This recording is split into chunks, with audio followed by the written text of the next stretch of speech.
Morning class.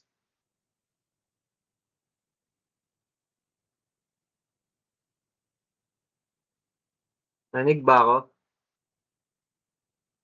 Yes. Hintay tayo ng few more minutes.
Okay, let's wait.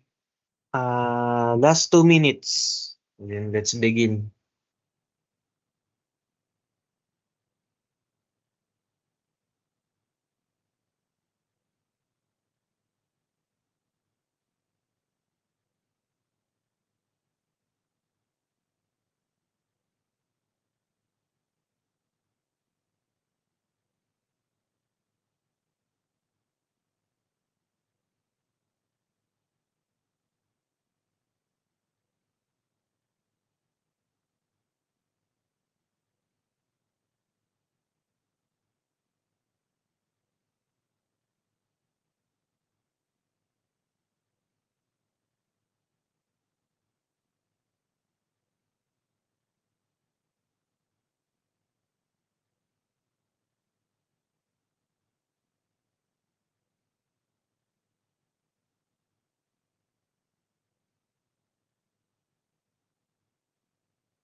Okay, class. 38 na yung naka-join. So, yung iba, habol na lang. So, sabihan nyo na lang siguro iba yung classmates para mag-join. Pero, ayun. Sige, habol na na iba. Start na tayo.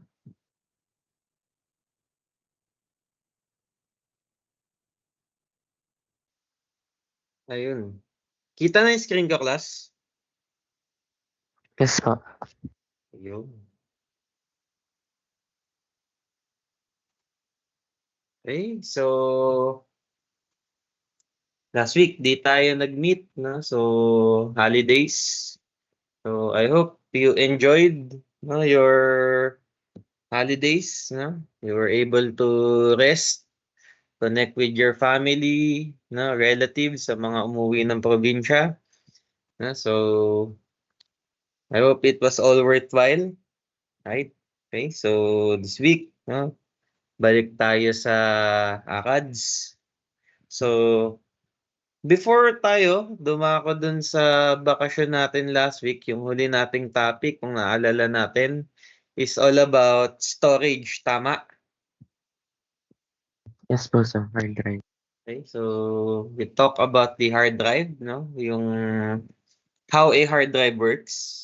And we also talk about uh, the parts, no, ng isang hard drive and pati si SSD, no? So different types of SSD pinag-usapan din natin, form factor. Okay, so storage, they're the secondary memory, no? So meaning to say, they are a memory type na non-volatile or non-volatile, no? Where kahit mawalan ng power, the data stays. Okay?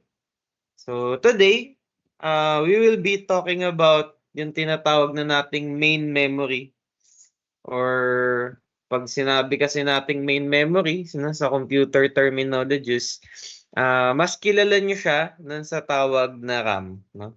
So yun yung topic natin today, no? So yung agenda natin is yan, yung introduction natin about memory or RAM. We'll talk about the types of computer memory and how your computer memory works, no? So explore natin. Ayun, basics lang naman. Okay, and we will be also talking about memory hierarchy, no? So maya makikita natin 'yan, no, yung levels ng memory natin. Okay? So pagdating sa computer. Okay, so okay, let's begin, no, sa introduction. So memory. So sa panahon ngayon, no, or actually kahit nung kabataan ko, simula kabataan ko rin naman, no. Ang common talaga na tawag sa memory ng isang computer or main memory ng isang computer is yung RAM, or yung tinatawag nating random access memory, no? So this is your computer's primary storage, no? Kasi your CPU, no, can only handle uh, some amount, no, of bits, no, or data at a given time, no? So that's why, no, a short-term memory is needed, no, para maalala niya kung saan niya nilalagay o kukunin yung mga bagay-bagay, no, kapag nag-e-execute na siya ng isang task. Okay? So users can access data that is temporarily stored, no? Thanks dun sa ating main memory, no? So sabi nga natin yung CPU, kailangan niya ng lugar, no? Kung saan niya pwedeng itabi yung mga data, no? Tsaka kung saan niya rin pwede yun kunin ng mabilisan, no? So yun yung silbi ng isang main memory sa isang computer. No? So, sabi nga natin, itong main memory, kabaliktaran 'to nung secondary memory natin or ng storage devices natin, no? Yung main memory, this is volatile, no? Meaning kapag tinanggalan natin 'to ng power, yung data na ipinasok natin sa kanya mawawala, okey? So,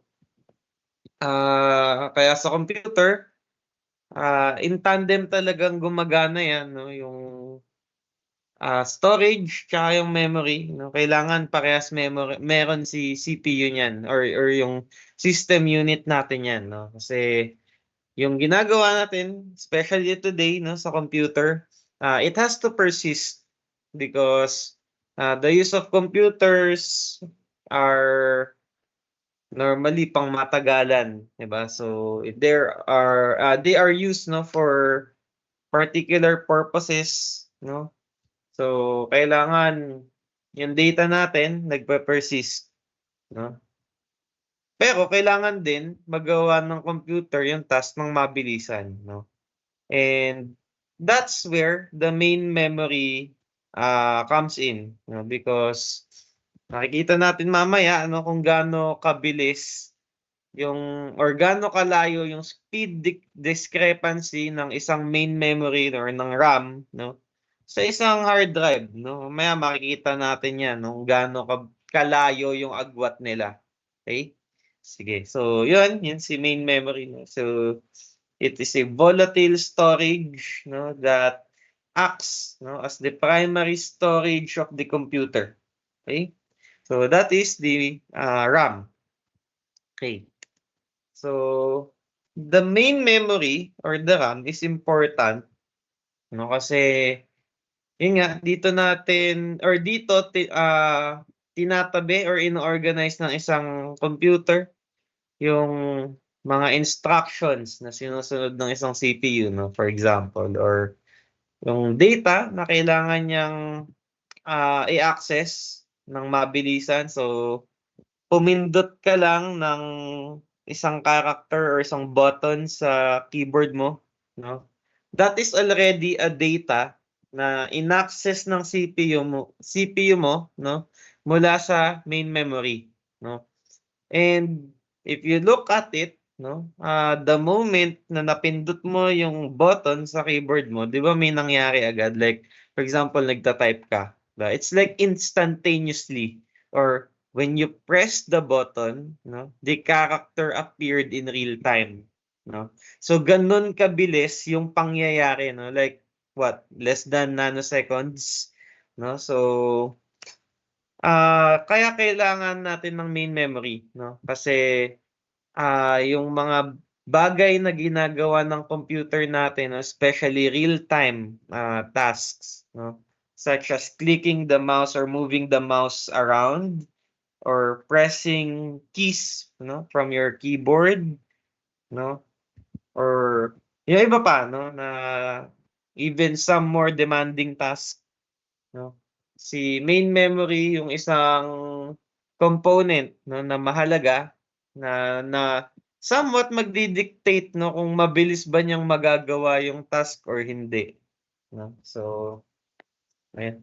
Albeit class 'no, hindi naman sinabing you have more memory sa computer mo, eh, mas bibilis ka 'no.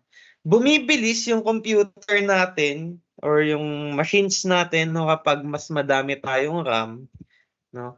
It's simply because 'no, we are allowing the computer 'no, to do more things at once 'no, kaysa kapag kaunti yung RAM niya 'no. Kumbaga, capacity 'no, the more capacity you have, the more, the freer your load will be 'no. Gano'n lang naman si, RAM 'no.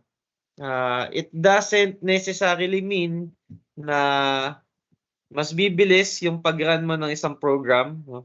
Potentially, oo, puwede. It's because, more memory cells are being accessed at random 'no.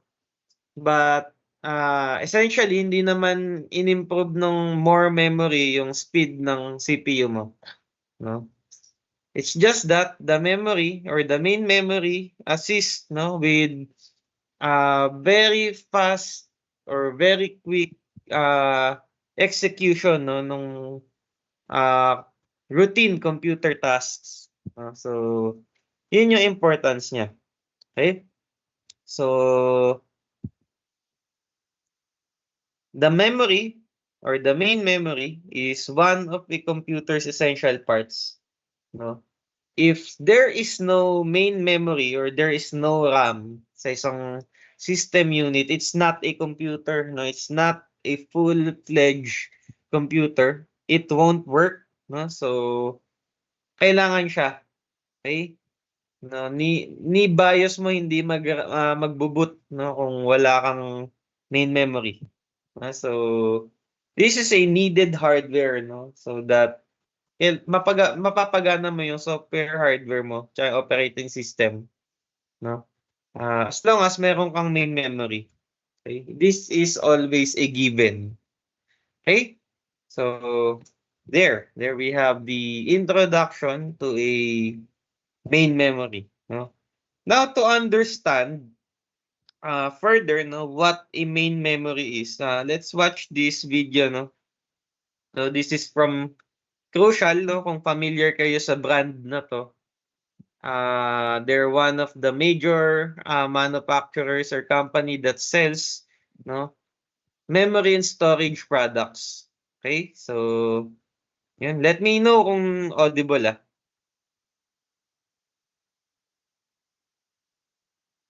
Memory, or DRAM, is one of the most important Audible, class? Yes po. Okay. Yes po. components in determining your system's performance. It gives applications a place to store and access data on a short-term basis. Operations like browsing the web, loading applications, and editing a spreadsheet all use short-term data access. The speed and amount of memory you have installed plays a key role in your system's performance.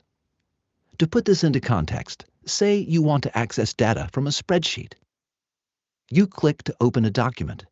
The software program and the document load from your storage drive. Then, your system's processor transfers this data from long-term storage to faster, short-term memory so that you get quicker responses. Your program loads, and now the data you are using is available for quick access from your memory. Because memory is like your system's bank of available workspace, it has a big impact on performance. The more of it you have, the better. Trust Crucial.com for expert information on memory and storage. Okay, class, no? So, sinamarize lang naman, no, yung parang pinag-uusapan natin kanina pa, no, na your memory is essential, no, for doing quick and fast task, no, na kung saan yung CPU nyo, nag-a-access siya ng data, no? Pero kailangan ng CPU nyo ng mabilisang pagkuha, no, and pagtabi ng data, no, para magawa niya in real time yung task na pinapagawa mo sa isang computer, no. Class, for context, in the context of CPUs, no, would you think 100 nanoseconds, class, no? 100 nanoseconds, no? So, di ko alam kung gaano yan kaliit na parte ng isang segundo. Pero, class, do you think that 100 nanoseconds is fast? Anyone?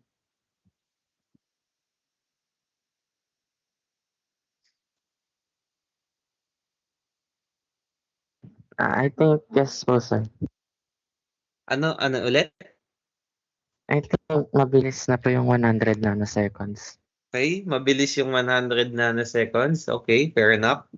How about the others?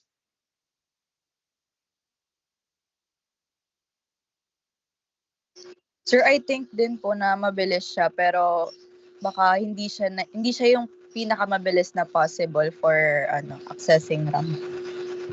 Okay, fair enough. Okay, so you guys are saying mabilis yung 100 nanoseconds, no? Sa atin, no, sa ating sa context ng mga tao, no, 100 nanoseconds is actually truly fast, no. It's kumbaga parang mabilis pa sa isang kisap mata 'yun, 'di ba? As in talagang sobrang bilis nun. But in the context of a CPU, no, doing a task, no, for 100 nanoseconds, that is actually long, no. Ah, lalo na kung umabot na 'yan, ng 1,000 nanoseconds, no, so on and so forth. Tagal nun. Kumbaga parang sa isang CPU, taon na yung inabot, no, sa context nila ha. No, pero kung titignan mo, nanoseconds lang naman, 'di ba? So dapat mabilis lang. However, class, a computer does so many things at once, no? And so, yung madaming bagay na ginagawa ng isang CPU, no, halimbawa naggalaw ka ng cursor ng mouse, no? Paggalaw pa lang ng mouse, libong line, no, na isang code na yung pinagana ng isang computer, no? Imagine that, 'di ba? Pero it happened instantaneously, it happened in real time, 'di ba?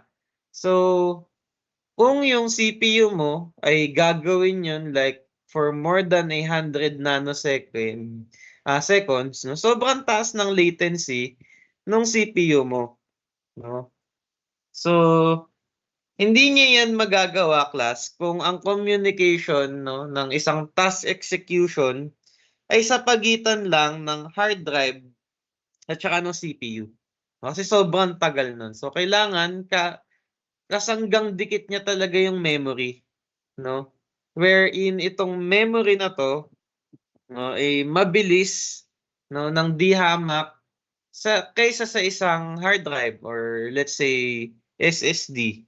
So, kailangan niya talaga ng mabilisang access, no, para sa mga data na 'to, no, so that nagagawa niya yung tasks, no, in almost real time, in very low latency. Okay? So, ganun po siya, no. Mas maiintindihan niyo 'tong context na 'to, no, yung nanoseconds, no, sa subject nyo na operating systems, no, where i-discuss nyo dun yung mga concept ng task scheduling, no, tsaka memory scheduling, no. So dun yung maiintindihan paano gumagana, no, ang isang CPU, tsaka ano yung ginagawa niya, no, kapag meron ng pila-pilang task, no, or pila-pilang programs na kailangan niyang i-execute. Okay, so dun yun maintindihan. Okay, so yun. Class, so far meron ba kayong questions about what a RAM or what a main memory is?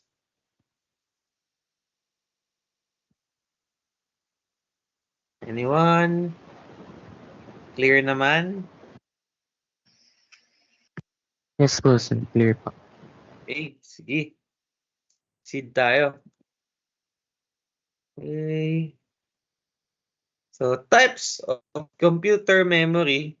No? So, medyo dadaanan na rin natin yung kanyang some sort of history. No?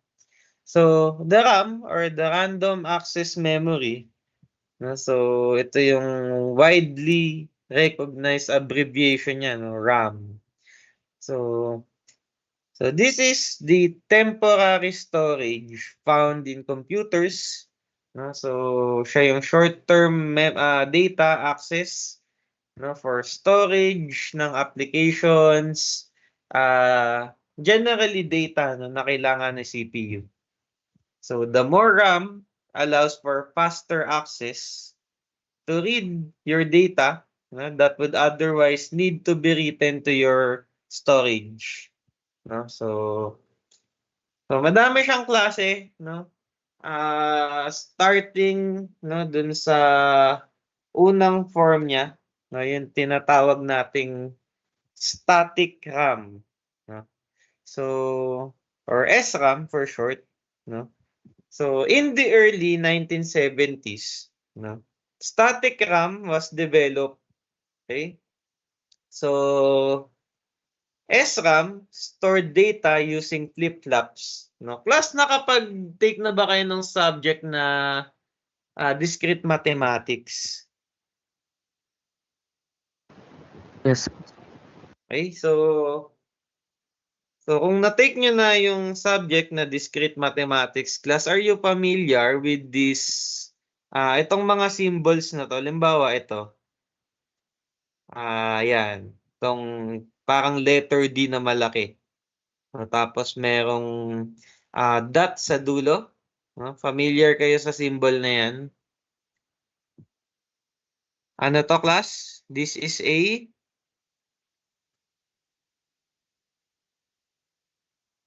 Hindi pa po na hindi niyo pa nalaman kung ano to? Itong letter D, no? Like a letter D, tas merong dot sa dulo. This is a not and gate, no? So, or a NAND gate, no? So, kung naalala natin sa discrete mathematics natin, diniscuss natin doon yung 7 basic logic gates, no? So, nandyan si AND, si OR, si NOT, no? Nandyan si NAND, ito yung nakikita nating logic gate dito. Nandyan si NOR, nandyan si exclusive OR, tsaka si exclusive NOT OR, no? Or si XNOR. So, 7 basic logic gates yan. No? So, this is one of the logic gates, no, na ginagamit natin when it comes to electronics, no, or integrated circuit development, no. So this is the NAND gate, no. So TLDR lang naman yan, class, no. Kapag pinagsama-sama mo yung NOT AND gate, no, in such way na katulad nito, no, dinugtong-dugtong mo yan like a circuit, no, makakabuo ka ng isang memory unit, no, na tinatawag nating flip-flop, no. Tong flip-flop na to, dahil sa nature or behavior or natural behavior ng mga pinagsama-samang gates na to in a circuit, no, it can somehow remember, no, kung ano yung mga nag-switch on at nag-switch off sa kanya, no. So somewhat nasa-save niya kung ano yung magiging output ng logic circuit na to, no.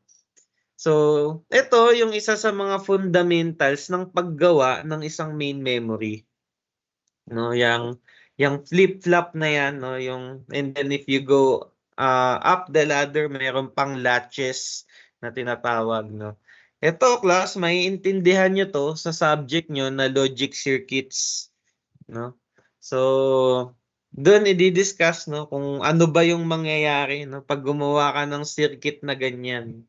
Okay, so TLDR, no, that is one of the basic units, no, of creating a memory, no.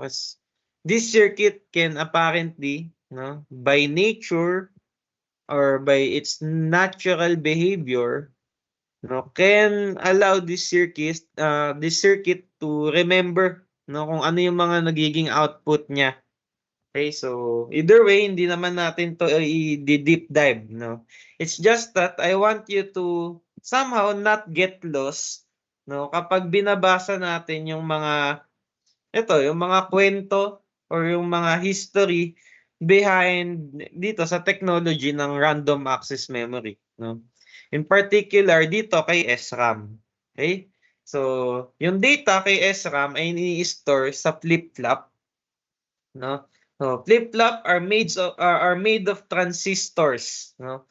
So, pag sinabi nating transistor, no, so ito ay switches, no, sa ating electronics, no, where they're not physical switches, no, na meron tayong fini-flip na button or may tinatoggle na button.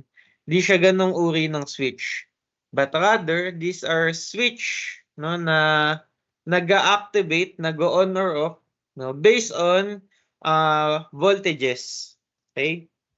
No, maintindihan niyo yung purpose ng transistor, no? Kung paano gumagana 'yan. Nasa subject niyo na electronic circuits, no, or ELECs. No, so doon niyo siya mas makikilala. But itong transistor na to, actually, it is responsible, no, for the creation of computers as in general, no, or modern computers na to be specific. So itong pagkakaimbento ng transistor na yan, yung nakaimbento niyan ay nanalo ng Nobel Prize, no? So it's because it's very revolutionary, no, as an invention. Okay? So ayan, no? So kumbaga nahihimay natin, no, saan ba gawa yung SRAM, no? So tong SRAM na to, actually, kahit siya yung medyo nasa early, no, na stages ng isang random access memory, itong RAM na to, uri ng RAM na to ay mabilis, no? Kasi once na pinasok mo or ni-register mo yung data sa mga flip-flops na ito, no, hindi na siya nawawala hangga't may power. So it does not require, no, periodic refreshing ng data. To make that simple, no, to make it easier to understand, hindi niya kailangan paalalahanan lagi kung ano yung dala niyang data, no? So yun lang na may ibig sabihin nun. SRAM is static because it does not need to be refreshed periodically to maintain data, no? So pag i-access ni CPU yung data dito kay SRAM, anytime, no? So kaya medyo mabilis siya, no? However, class, may downside to, no? Meron siyang disadvantage, no? Dahil gawa siya, no, it stores data using flip-flops. And yun nga yung capability niya na maging mabilis, no? Hindi siya nire-refresh. Downside niya, it is actually expensive to manufacture. So the cost of, let's say, a 4 gig SRAM, no, is actually way higher than a 4 gig na DRAM or dynamic RAM. Okay, so yun yung downside niya. So it's not really economical, no, to manufacture SRAM for everything, no? So here comes yung tinatawag nating dynamic RAM or DRAM, no? So in the middle of 1970s, no? So tandaan so kanina si SRAM early 1970s. Si DRAM naman middle of 1970s, no? So DRAM was created, no, because DRAM only needed one transistor and one capacitor for bit, no, of data. So unlike kanina kay static RAM na ini-store ang data through flip-flops, no, dito kay DRAM ini-store ang bawat bit ng isang data sa pamamagitan ng capacitor, no, and transistor, no. So ang disadvantage nga lang nito, class, no, dahil capacitor base yung kanyang alaala, no. Pag sinabi kasi nating capacitor, no, ito po is like mga cell, no, na nag-iipon ng electrical charges, no. So parang battery, no, pero not exactly a battery, no. But it stores, no, electrical charges, no. Pero itong mga capacitors na to kasi hindi nila kayang hawakan yung voltages na yon or yung charges na yon forever. Meaning nawawala sila no, after some time, no. Ito, dito papasok yung disadvantage ng DRAM. Dahil capacitor-based siya, kailangan periodically paalalahanan siya kung ano yung data na hawak niya, no? Meaning it is periodically refreshed, no? So, okay, so yun yung medyo disadvantage niya. However, no, manufacturing this is easier and cheaper, no, kasi capacitor based lang, no? So, yun nga lang, no, kailangan talaga niyang mag-keep up, no, dun sa data refresh, no, kasi itong data refresh na to, kapag nag-out of sync to kay CPU, hindi na accurate yung makukuha mong data sa kanya, no? So, even din, kaya medyo mas may kabagalan siya in comparison with SRAM, no? So, ayun siya, no? To avoid data loss, the data must be updated on a regular basis. Okay, so yun.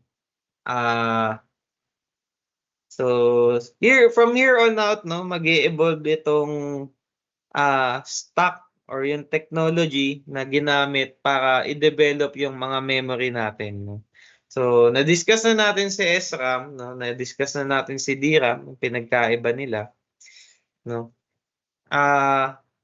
Papasok diyan yung mga improvements, no, kasi hindi naman forever na DRAM lang lagi yung gagamitin natin. So, in the middle of 1990s, no, pumasok diyan si SDRAM, no.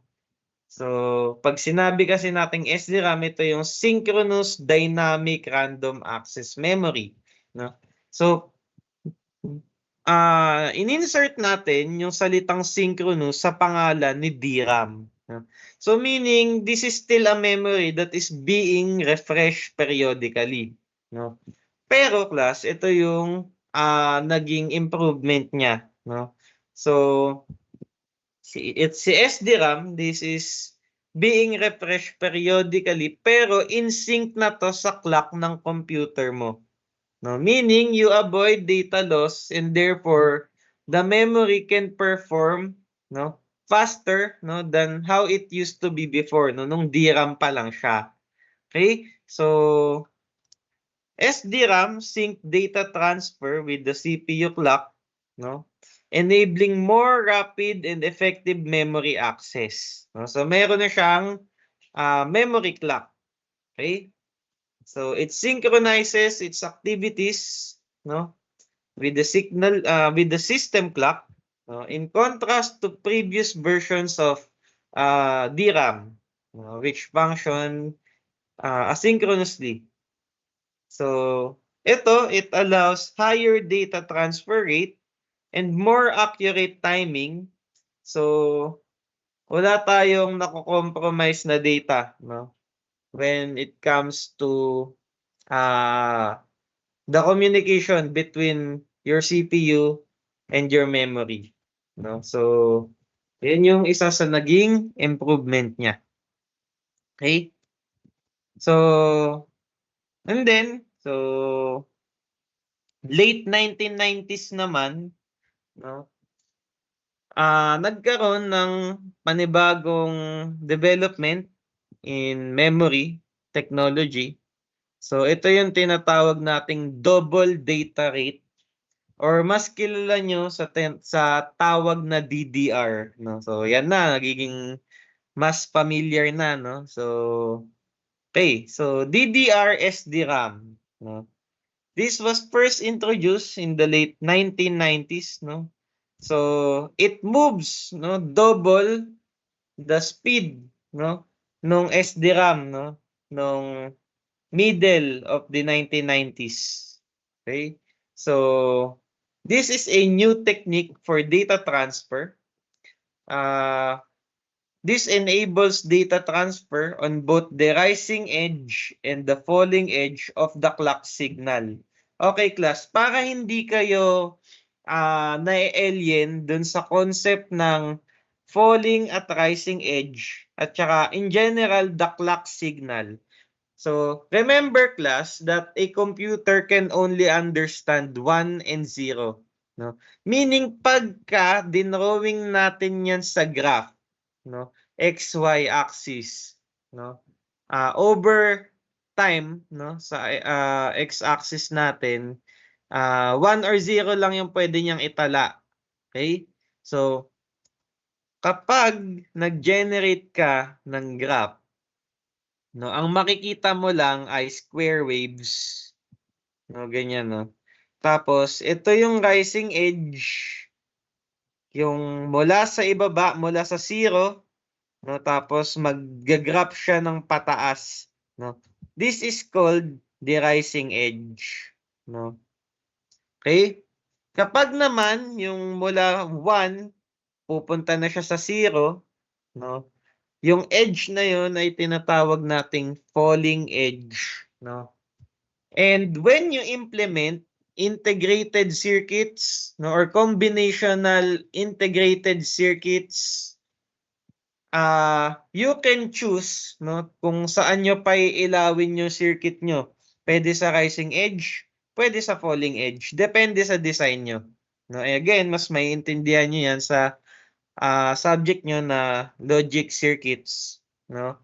But so that you are not lost, no, dahil na pag nababanggit siya dito sa subject natin, no? Yan yung concept niya, no? You can choose, no, in your clock signal kung saan mo i-activate yung circuit mo. Pwedeng papunta sa 1 or pwedeng papunta sa 0. Okay? In the technology of DDR SDRAM, kaya siya tinawag na double data rate. It's because it can write data or it can transfer data on both the rising and falling edge ng clock signal natin. So, it can be activated on both sides, no? So meaning it can double the transfer or data transfer rate, no? So mas bumili siya ng doble, no, than before. So comparing this to conventional SDRAM, the data transmission rate is effectively doubled, no? Kaya siya tinawag na double data rate. Okay? So, yun siya. Class, so far ba may questions?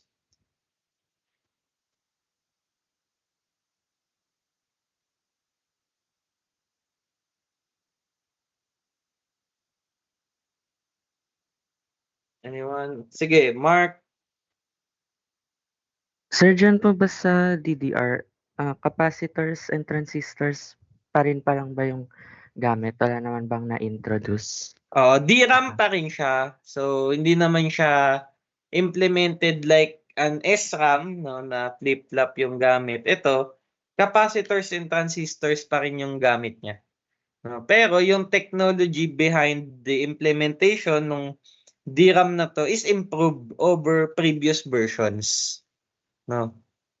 Okay, so yung reason bakit hindi nila nilet go, no, si capacitor and transistor implementation is because it's cheaper to manufacture naman talaga, no? Lalo na kung mass production. No, kasi mas mahal naman talaga gumawa ng isang IC, no, para sa memory modules natin, no, kaysa basic na electronic components lang yung gagamitin natin, no? So kaya DRAM pa rin yung implementation niya. Okay? So yung technique lang over the years nag-evolve. No, kaya bumilis siya. Okay? Sige. So may questions pa?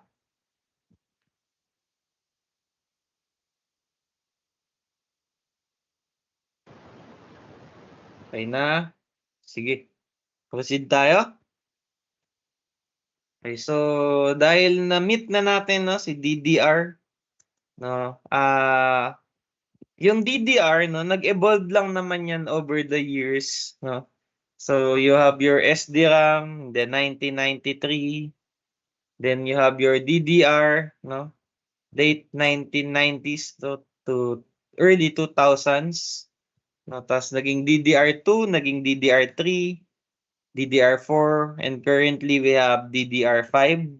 No? So, kung titignan natin yan, class, no? Yung DDR1, no, effective speed niyan, meron ka lang 266 to about 400 megatransfers per second. No? So, medyo mabagal. No?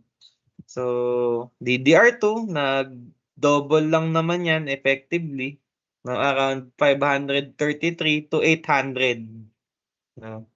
DDR3, ito, nagiging medyo familiar territory na, no? 1066 no, to 1600 megatransfers per seconds. No? So, kay DDR4, ayan, dito na kayo familiar na speed, no? So, 2133 no, to 3200, yan ang standard na DDR4 speed, no? So, effectively pala, class, no, pagka tumingin kayo ng specs ng isang RAM, no, baka kasi makita nyo yung ito, yung bus clock lang, no?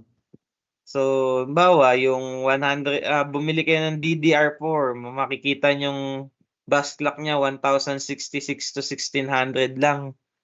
No, tapos sabihin nyo, di ba dapat ang DDR4 hanggang 3200, no? Times 2 nyo lang naman yun. No, 1066 times 2, so roughly around 2133. No, actually, 2132 yun. No, pero effectively, yan yung nakikita niya. Okay? Hanggang 3200 megahertz. No, so, times 2 nyo lang, no, yung bus clock niya. Yun yung effective speed niya. Okay? So, over the years then, class, mapapansin nyo, no, the voltage to operate your memory ay bumababa. No, yung SDRAM nung 1993 para gumana yan, kailangan yan ng 3.3 volts. Okay? Yung DDR1, no, it needs 2.5. DDR2 needs 1.8 volts. DDR3 needs 1.5. Si DDR4, 1.2. Si DDR5, 1.1. No? Si DDR3 hanggang DDR5, no? Yan na yung kino-considered natin na DDR-L, no? Or DDR low power, no? So meaning you don't need to consume lots of power para paganahin yung memory. So imagine 1.1 volt na lang today, no, si DDR5, no? Para may memory ka na, 'di ba? So over the years nagiging efficient din yung technology, no, not just in when it comes to storage capacity, no, but also, no, the power you need to operate, no. And dahil less voltage yan over its evolution, meaning less heat din yung kanyang na-generate. Okay? So, yan po yung evolution, no, natin pagdating kay DDR. Okay? So, meron pang ibang mga meron pang additional technology or implementation in recent history, no, kung paano ini-implement ang memory. Meron na ngayon yung tinatawag na LPCAMM, no? So, i-google nyo na lang, pero essentially, ito yung implementation ng memory or ng main memory na mas kadikit talaga ng CPU, no? Efficiently making your computer operation faster, no? Also more compact, no? Kasi yun yung goal nun, no? So, LPCAMM, no? Although very new, wala pang nag-i-implement talaga nun. Very niche. Okay, so yan. Okay, so class, meron bang questions about DDR?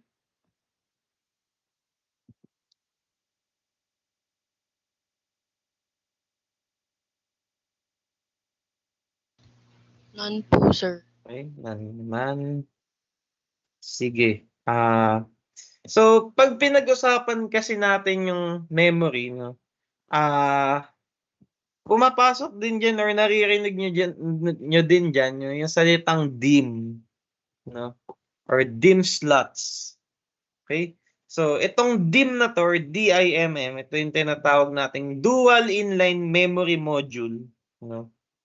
So this is a kind of RAM module, no, that adds several RAM chips to a computer, no, using particular kind of pin connector, no, effectively enhancing CPU, no, data transfer and throughput speeds without using more power. No, itong DIMM na to class, no, so kung ang printed circuit board mo ay yung pinouts niya ay nasa isang side lang, no, ang implementation ng isang DIMM, no, ay harap-likod. No, so that yung mga chips na nilalagay natin dun sa isang memory, no, harap-likod natin sila pwedeng ilagay, no, pwede nating dagdagan, no, yung memory na pwede nating ilagay sa isang computer, no. So ganun din yung pinning niyan dun sa motherboard, no. Kaya pwede natin pagdugtong-dugtungin, no, yung halimbawa meron ang isang motherboard na 4 na slots, 'di ba? So napapagdugtong-dugtong niya yung connectors ng memory. Effectively pwede niyang dagdagan, no, yung capacity niya, no. And as well yung capability or speeds, no, nung memory, no. So yung pin layout yun, no, yung tinutukoy nitong dual inline memory module na 'to. Okay? So it's another technique, no, that enhance, no, yung technology ng memory natin. Okay? So to understand that better, no, panoorin natin 'tong video na 'to.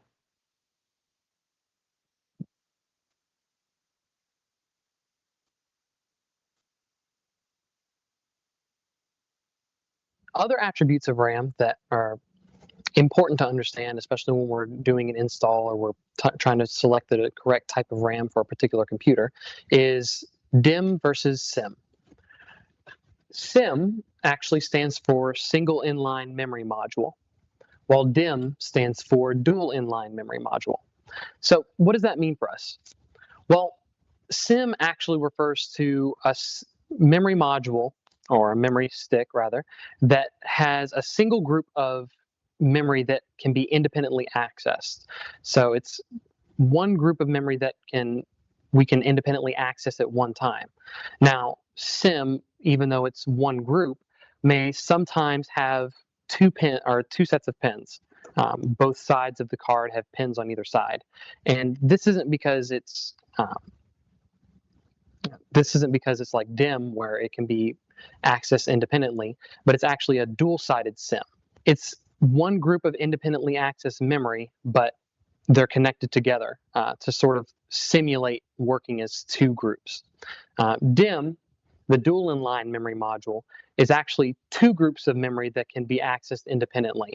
They're double-sided, and each side can be accessed independently. It's an independent rank of memory.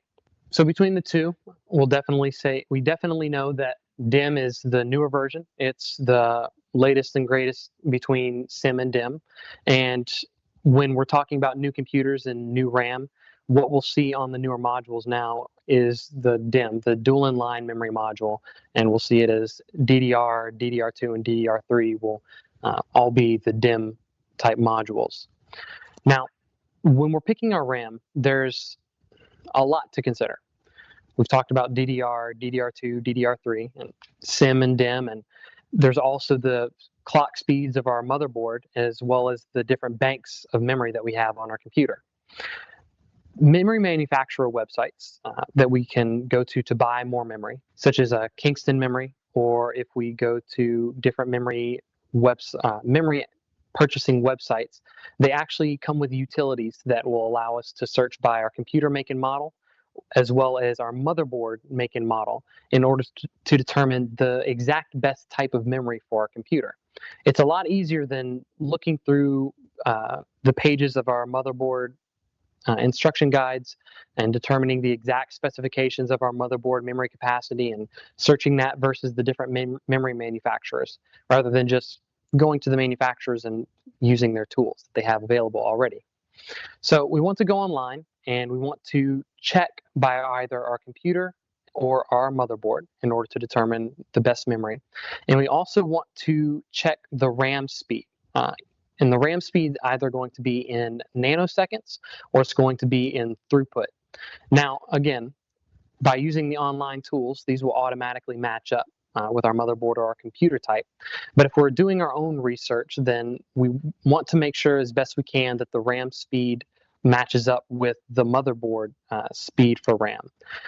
Newer motherboards are a little bit more flexible as far as if they can handle RAM that's not their exact same speed, but having RAM that's the exact speed definitely results in a lot better performance and it's a lot more stable.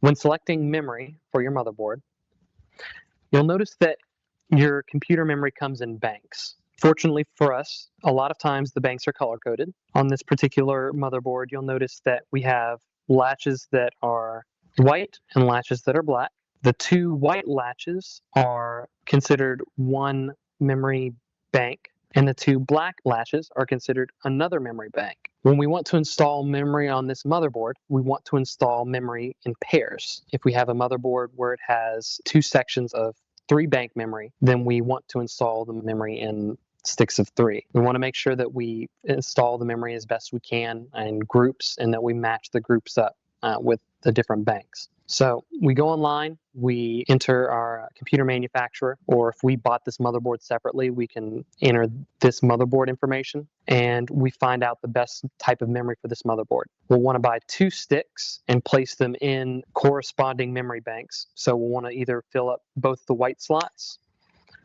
or both of the black slots, and that will allow us the best computer performance using that RAM.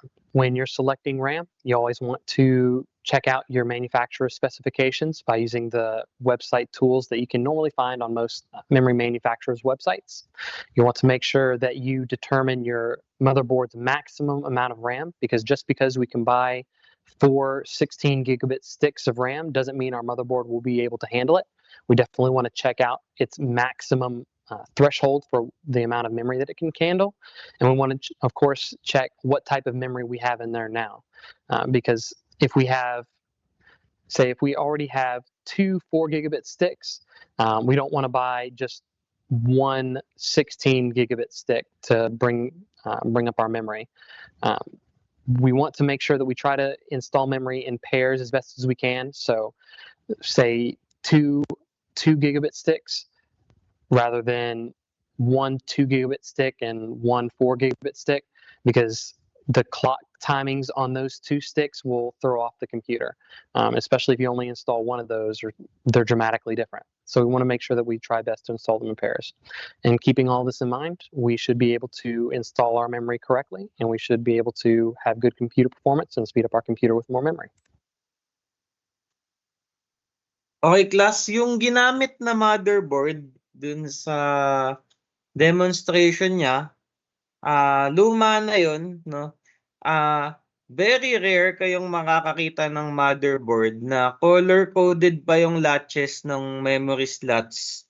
No, so alalahanin nyo na lang po yung diniscuss natin dun sa motherboard na module before, na pag nag-install kayo ng RAM, no, laging unahin nyo muna yung side farther away from the CPU socket, no? So the second slot, no? And then you skip another memory slot, no? Tapos yung pang-apat, yun yung susunod yung gagamitin.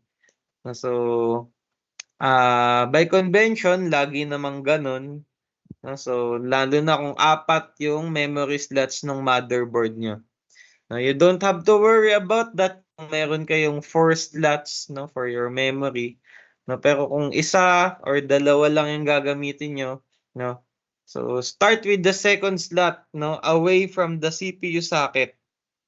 Okay, so normally ayun yung uunahin yung memory slot, no.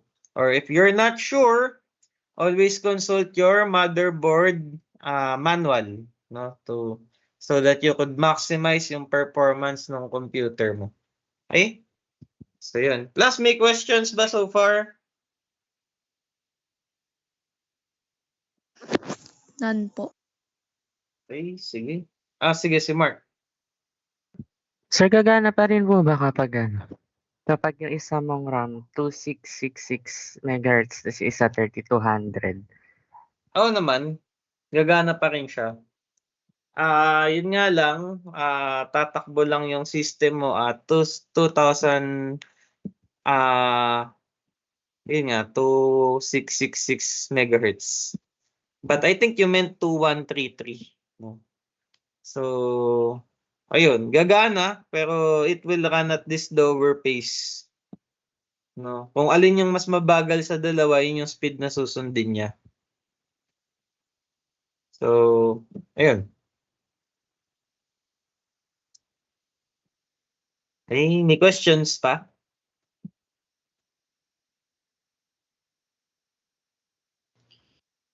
Wala na po, sir. Okay? So, kaya kung bibili kayo ng RAM, no, especially today, ang suggest ko dyan, no, tama pa rin naman yung nandito sa video, no, na you try to install memory, no, you try as best as you can na you install them in pairs, no, rather than one by one, no. And kung one by one yung gagawin mong upgrade, no, basahin mo muna yung full specification ng current memory na meron ka. Okay? So that hindi sayang yung pera mo. Okay? So, yun.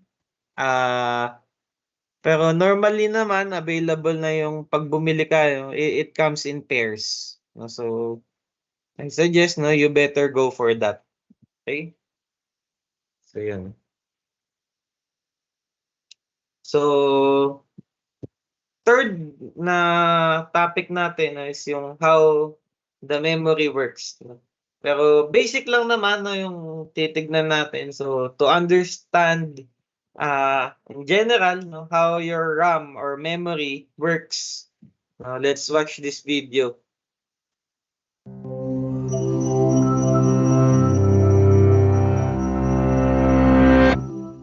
In many ways, our memories make us who we are, helping us remember our past, learn and retain skills, and plan for the future. And for the computers that often act as extensions of ourselves, memory plays much the same role. Whether it's a 2-hour movie, a 2-word text file, or the instructions for opening either, everything in a computer's memory takes the form of basic units called bits, or binary digits. Each of these is stored in a memory cell that can switch between two states for two possible values, 0 and 1. Files and programs consist of millions of these bits, all processed in the Central Processing Unit, or CPU, that acts as the computer's brain. And as the number of bits needing to be processed grows exponentially, computer designers face a constant struggle between size, cost, and speed. Like us, computers have short-term memory for immediate tasks and long-term memory for more permanent storage. When you run a program, your operating system allocates area within the short-term memory for performing those instructions. For example, when you press a key in a word processor, the CPU will access one of these locations to retrieve bits of data. It could also modify them or create new ones. The time this takes is known as the memory's latency. And because program instructions must be processed quickly and continuously, all locations within the short-term memory can be accessed in any order, hence the name random access memory. The most common type of RAM is dynamic RAM, or DRAM. There, each memory cell consists of a tiny transistor and a capacitor that store electrical charges, a 0 when there's no charge, or a 1 when charged. Such memory is called dynamic because it only holds charges briefly before they leak away, requiring periodic recharging to retain data. But even its low latency of 100 nanoseconds is too long for modern CPUs. So there's also a small, high-speed internal memory cache made from static RAM. That's usually made up of 6 interlocked transistors, which don't need refreshing. SRAM is the fastest memory in a computer system, but also the most expensive, and takes up 3 times. Class disclaimer ha. Sabi niya dito, SRAM is the fastest type of memory, no? That is technically wrong, no? It is the fastest type of memory that is available for consumers, no, na mabibili, no? Pero it is not the fastest, no, memory, no? Mamaya sa hierarchy makikita natin 'yan. Okay? More space than DRAM. But RAM and cache can only hold data as long as they're powered. For data to remain once the device is turned off, it must be transferred into a long-term storage device, which comes in 3 major types. In magnetic storage, which is the cheapest, data is stored as a magnetic pattern on a spinning disk coated with magnetic film. But because the disk must rotate to where the data is located in order to be read, the latency for such drives is 100,000 times slower than that of DRAM. On the other hand, optical-based storage like DVD and Blu-ray also uses spinning disks, but with a reflective coating. Bits are encoded as light and dark spots using a dye that can be read by a laser. While optical storage media are cheap and removable, they have even slower latencies than magnetic storage and lower capacity as well. Finally, the newest and fastest types of long-term storage are solid-state drives, like flash sticks. These have no moving parts, instead using floating gate transistors that store bits by trapping or removing electrical charges within their specially designed internal structures. So how reliable are these billions of bits? We tend to think of computer memory as stable and permanent, but it actually degrades fairly quickly. The heat generated from a device and its environment will eventually demagnetize hard drives, degrade the dye in optical media, and cause charge leakage in floating gates. Solid-state drives also have an additional weakness. Repeatedly writing to floating gate transistors corrodes them, eventually rendering them useless. With data on most current storage media having less than a 10-year life expectancy, scientists are working to exploit the physical properties of materials down to the quantum level in the hopes of making memory devices faster, smaller, and more durable. For now, immortality remains out of reach for humans and computers alike.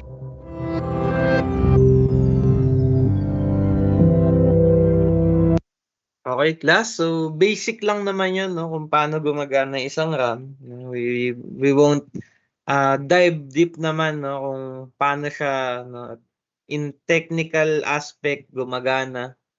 But basically, that is how your DRAM or your main memory works, no? Okay, so class, may questions ba?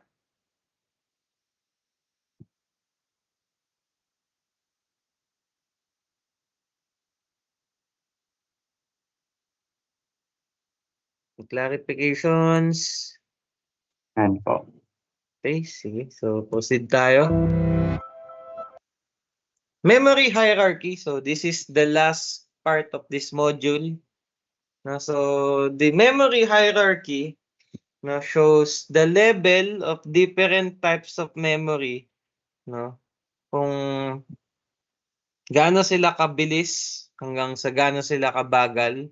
Also, gaano sila kamura or gaano sila kamahal.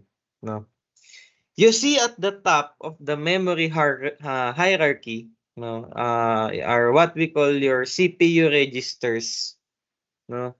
So your CPU registers, they are actually the fastest type of memory. Your registers. So para yung isang basic unit ng isang memory. Pero directly access yan or directly embedded yan sa isang CPU. Kaya mabilis talaga yung performance or speed, no, ng isang register. Actually, class, meron pa sa baba ni CPU register yung tinatawag nating cache. No, kung maalala nyo, dun sa motherboard na lecture natin, no, merong cache. Yung L1, L2, L3. Okay, so cache is another type of memory na mabilis rin, no? Yun nga lang, kung titignan kasi natin yung size, no, ng isang register tsaka ng isang cache, no. Yung register bits lang 'yan, yung cache, no, MB naman, no, pero maliit pa rin. No, so pagka bumaba tayo sa levels ng memory hierarchy, when we talk about your SRAM, your DRAM, no, pababa ka ng pababa, pataas ng pataas yung capacity, no, na meron siya. Pero pababa ka ng pababa, pamura ka rin ng pamura, no, ng cost. What do I mean by that, class? If you look at your SRAM or DRAM, okay? Let's say you buy magkano? 16 gig na RAM, no? And that will probably cost you around 2,500 to 3,500 pesos, no? So yun yung price ng 16 gig RAM mo, no? Pero pag bumaba ka, no, sa level ng hierarchy, no, bawa kay magnetic disk o kaya kay hard drive or kay SSD. No, yung hard drive mo sa presyo ng 2.5 to 3.5 may 1 terabyte ka na, 'di ba? So ganun yung difference, no, nung presyo, no, per storage, no. And ganun ka different yung pricing nila or yung costing nila, no, per storage. Also yung speed, no. So yung CPU register, yung cache memory, no, yung register, sobra-sobra yung lamang niyan pagdating sa speed versus your hard drive, your SSD, no, your magnetic disk, your optical disk, no, etc., etc., no. So ito yung gustong ipakita, no, ng ating memory hierarchy, no, na the higher up the level you go, no, the faster your memory is, but also the more expensive, no. And the lower you go, no, the more capacity you have and the cheaper, you know, you purchase them. Okay? So, ito lang naman yung gusto pakita ng memory hierarchy natin, no? So, at the top you have your register, then you have your cache, no, you have your DRAM, main memory, no, you have your magnetic disk, you have your optical disk, then magnetic tapes, no? May gumagamit pa ba ng tape ngayon? I don't know. So, okay, class, may questions ba about memory hierarchy?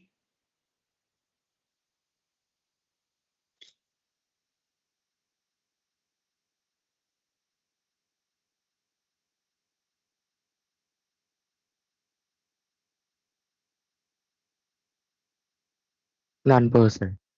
Okay, wala. Sige, si Nikki. Sir, none po sir. Pero po na-curious lang ako kung saan ka po bumibili ng mga parts mo sa pag-build ng PC. Ako sa iba-iba. So, nakita niyo na isa yung si Easy PC. Opo, sir. So, doon ako bumibili ng hard drive or ng SSD kasi normally parang mura doon. Well, dati ha. Pero recent yung ibang parts, bawa CPU or ano ba? Mga CPU, motherboard, kay PC Hub ko siya binibili. O kung kay PC Hub ka bibili ng isang set, no, bubuo ka, makakamura ka na din kasi nagdi-discount naman sila. So, o kaya naman kung gusto ko talagang makamura, sa marketplace sa Facebook, may mga nagbebenta naman diyan ng brand new, no? Pero mas mura yung bentahan nila compare sa mga tindahan. Although hindi lahat, may mga nagbebenta naman ng mas mahal, no? Kasi kumbaga middleman sila. Pero kapag naghanap ka ng mabuti sa marketplace, makakita ka ng mga brand new na maganda presyo, makakamura ka. Yun nga lang, sa iba-iba mo sila kukunin. So, yan. Thank you po, sir. Okay, may questions pa? Anyone? Clarifications? Wala na po. Okay, kung wala na, actually class, that's our topic for today, no? Yun lang yung discussion natin. But I will inform you that next week, so we will have our second long exam na. So anong topic yung saklaw niya? Yung module 4 and 5. No? So memories, storage. So yun lang naman yung magiging content ng exam. No? So long quiz lang naman. So again, 50 items. Supposedly dapat midterm exam siya, no? Pero tinanggal na ng department ang departmental midterm exam. No? So ayun. So and since hindi pa naman kumbaga substantial, no, yung content or yung modules, no, I think instead of midterm exam, no, mag long quiz na lang tayo. Okay? So that will happen next week Saturday.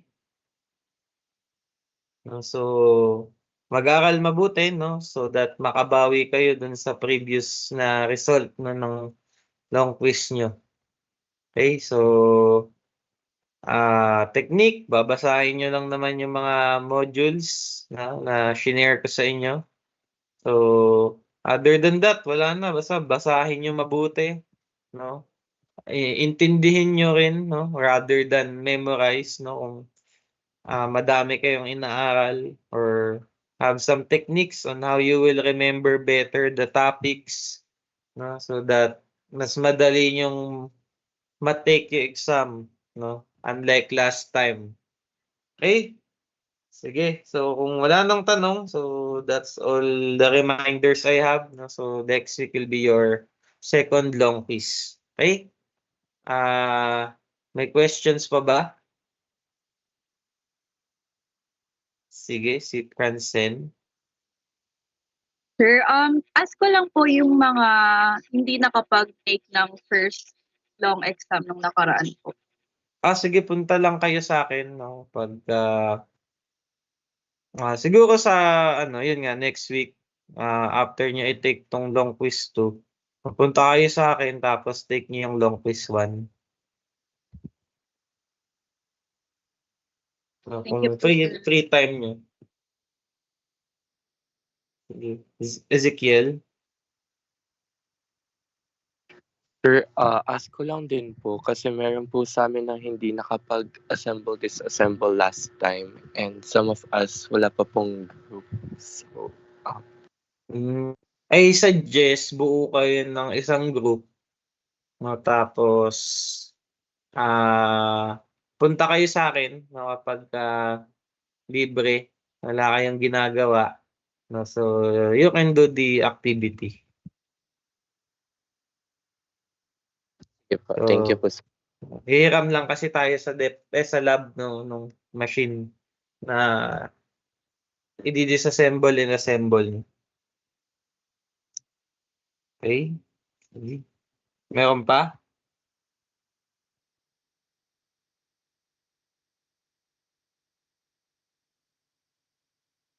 Okay, so ayun, kung wala na, I guess actually that's it, no, for today. So I'll see you next week in your second long quiz. So hopefully makabawi kayo, no, so that mahatak naman, no, yung yung grade. So, okay, kung wala na, okay, class, thank you. No? So, see you next week.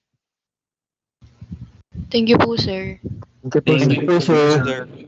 Thank you po, Thank you, sir. sir. Thank you po. See you po. sir.